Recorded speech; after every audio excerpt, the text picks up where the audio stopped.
أيها الناس، إن يومكم هذا يوم عظيم وعيد كريم، واظلموا هذا اليوم بالإنغام والإحسان، أكرموا هذا اليوم بالتهليل والتكبير وتلاوة القرآن، وكونوا مخزونين لفراقه، وقولوا الفراق الفراق يا شهر الرحمة والمغفرة والرزق النيران، الوداع الوداع يا شهر التراويح والتكبير وتلاوة القرآن، الفراق الفراق يا شهر رمضان الذي أنزل فيه القرآن هدى للناس وبينات من الهدى والفرقان،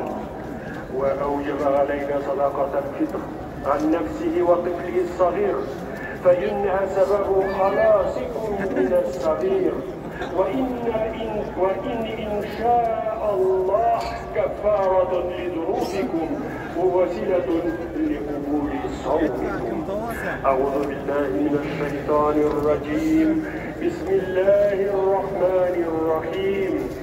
ومن أراد الآخرة وسعى لها سعيها وسلام على المرسلين والحمد لله رب العالمين.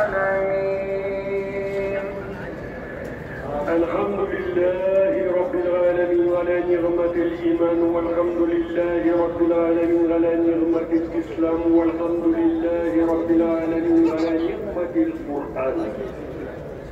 اللهم تقبل منا إنك أنت السميع